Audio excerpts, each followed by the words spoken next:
So this guy was possibly one of the greatest hockey players in West Germany history. It's now Germany, but West Germany, he was noted for his great play as a defenseman, a strong offensive forward, winner of 2 Stanley Cups, very, very intelligent guy, very good with the media in more ways than one because he married a former broadcaster, now divorced, but you know what I'm talking about.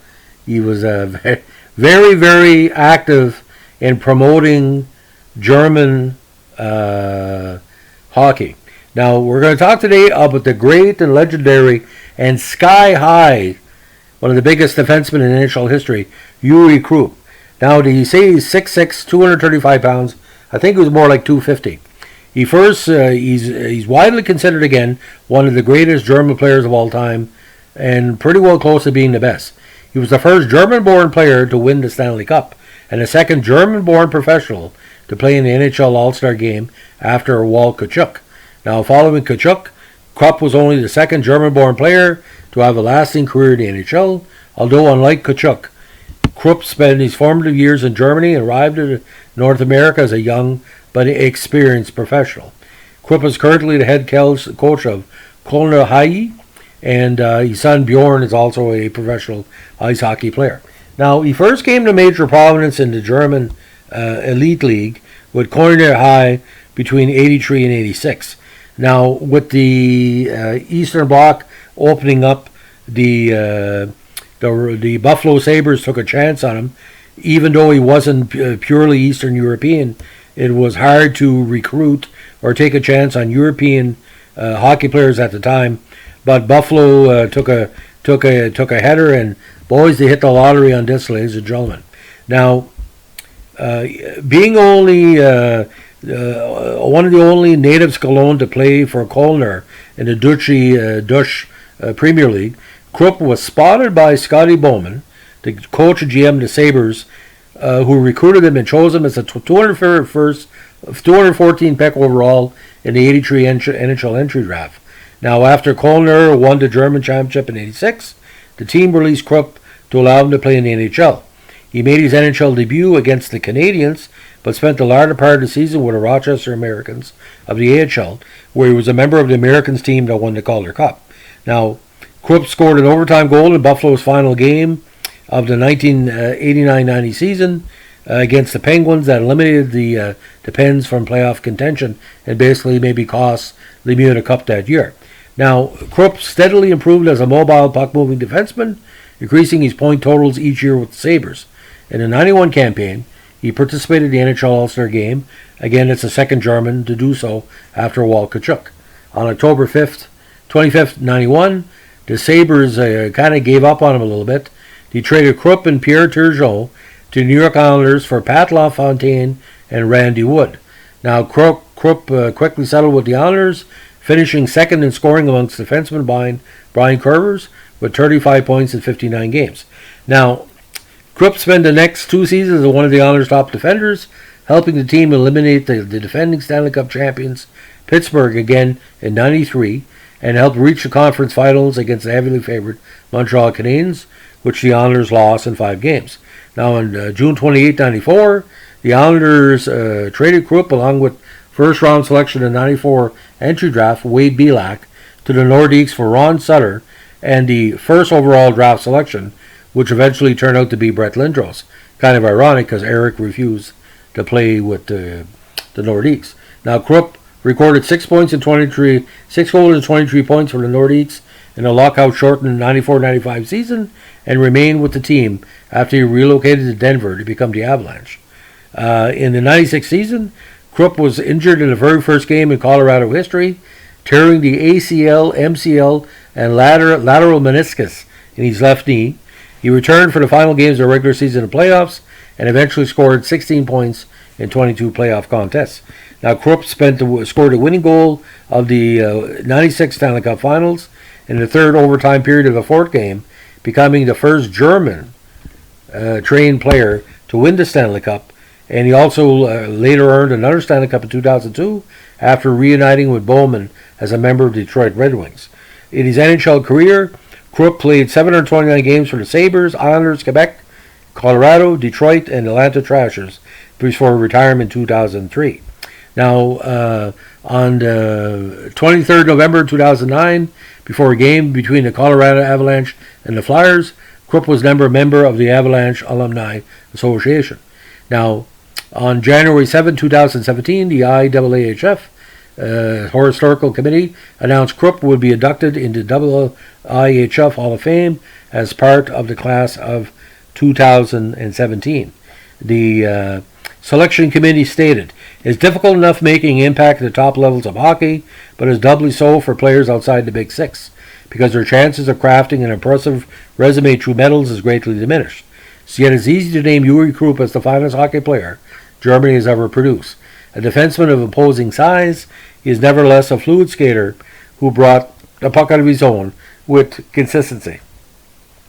Now here the debate comes. We all know that Ken Holland, a terrible player, better organizer, made the Hockey Hall of Fame. Does Uwe Krupp deserve to be in the Hockey Hall of Fame? Well, let's look over the second aspect of his career that might put him over the top. Now, after announcing his retirement, Krupp coached the Atlanta Duluth Ice Hawks U team. He also served as coach at TPH Thunder AAA Hockey. This was short-lived, as he was quickly appointed as assistant coach to the German junior national team. Working up the ranks, he was appointed as an assistant coach to the men's national team under Greg Poss in 2005. Then shortly before the Torino Olympics, he was made coach of the German national ice hockey team on 15 December 2005, replacing Poss, who resigned under heavy fire from the German media. I would suspect write-ups, not real bullets. German media, never know. Krupp had strong feelings that the German media never gave Poss his fair chance, using the excuse Poss was from North America to stonewall any chance Poss may have had of success. Now, Krupp coached the German team to a 10th-place finish at the Olympics. He had drastic lineup changes in store before the 2006 World Championships B-Pool tournament. Facing strong criticism from the German tabloid media, Krupp chose a team of young players, leaving behind 7 veterans from the Torino team, in addition to the top goal scorer in the German league. Skewing the team towards youth, he chose players who had led the junior national team out of the B-Pool to lead the Germans past Israel, Hungary, Great Britain, Japan, and home country France. With an unheard of average age of 22, the Germans outscored opponents 35-4 during their 4-game ascent back into the A group. Now, at the 2010 Olympic Games in Vancouver, the Germans didn't win a game, but they would bounce back a couple of months later. At the 2010 World Championships in Germany, Krupp led the German national team to a semifinal appearance. Germany's best result in an international tournament since winning bronze at the 76 Olympic Games occurred at its event, so it was a tie for fourth. He remained the job until November 2011. For his work, he was presented with the Xavier Unsen Trophy. Under his guidance, the German team had also won the 2009 and 2010 Deutschland Cup. Now, Krupp returned to his hometown team, Kölner High, and served as head coach starting July 1st, 2011. One of his players on the High roster was his son, Bjorn Krupp.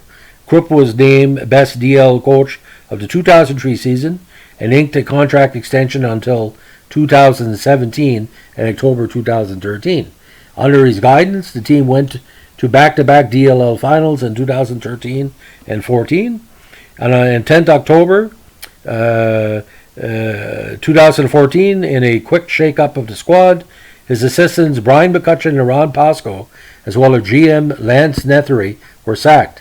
In a statement, Corner Hall CEO Peter Schollenberger said the team needed a new direction, which caused the whole coaching staff, including Krupp, to be left go. Now, Krupp then took over the head coaching duties at Eschbauer in Berlin in December 2014. He guided the team to a playoff semifinal appearance in 2017 and the finals in 2018. Krupp parted company with the Eschbauer organization after the conclusion of the 2018 campaign, and he was later named head coach of the Czech club HC Sparta Praha on May 2nd, 2018. He was released in late January 2020. At that time, the team was third in the Extraliga table, but only won 2 points out of 6 previous games. Early in the 2020 season, Sparta had been on top of the Extraliga standings. and October 24, 2020, he returned to Kölner for a second stint as head coach. Now, after his playing career, Krupp maintained his Atlanta area home and coached his son's youth team as a volunteer. Now, Krupp has brought several young German players to North America for a variety of tournaments and camps, in addition to opening his home to 2 Hurricane Katrina refugees who played on his son's youth team. Upon his retirement, Krupp again was immediately inducted into the German Hockey Hall of Fame as a player. In mid-2009, again, Krupp returned to Germany in preparation for the 2010 Worlds, which Germany had hosted. Now, again, the 2 All-Star Game appearance in 91 and 95. So, big totals on the NHL. 729 games, 289 points, 69 goals. The G-Bund Premier League, 103 games, 42 points, 13 goals. NHL playoff totals, 29 points in 81 games. Money performer in the playoffs, and like I said, the 2 Stanley Cups. And in the Bundesliga, Division 1, 12 points in 19 playoff games. But for a lot of people, again, the best playoff, it was a long playoff for him in 96, ladies and gentlemen. 16 points in 22 games. Now, what's kind of bizarre about Krupp, we kind of forget how good West Germany was at the time when he played at the World Juniors and the World Championships. 83, he played in both the European Championships and the World Juniors, placing 5th and 7th. 85 at the World Juniors, he got 7th. World Championships, 86, 7th place. 1990, 7th place. And 98 Olympics, a late career, 15 years after his first international, 9th place. He had 2 points in 2 games.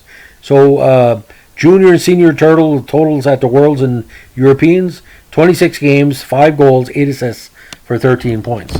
Now, if Uwe Krupp is going to make it to the Hall of Fame, the committee, Lanny McDonald, everybody else, have to recognize the fact, once you open the floodgates, you put a Vaclav and a Mansky. Okay? Does that mean more Europeans just as deserving should be getting in there? What about Mats Naslund? Okay? Uwe Krupp, to me, deserves to be in the Hockey Hall of Fame. I tell you why. It's because he came to a different type of league and adapted. Zdeno Chara, if he makes it, like our Boston guy. But Uwe Krupp was a natural. And we used to call him the natural in the media back in the day. There was, before the movie The Natural, there was no name for players like Uwe Krupp. Uwe Krupp showed up, and as soon as he showed up, ladies and gentlemen, no coincidence, by the way, when he showed up, everybody called him the natural. Because he had natural skill, natural talent, natural intelligence. And to play for some of the most prestigious franchises in the NHL, and everybody likes you. There's not one person I've said that he was lazy or criticized him. He's just Uwe Krupp, like I said. You get players like that are respected in all facets of their game, and this guy was one of them. So, ladies and gentlemen, thanks for listening. If you're a Colorado, Quebec, Detroit, Buffalo fan, please let me know what we're doing. We try to keep the podcast with as many different teams in the NHL and WHA history we can.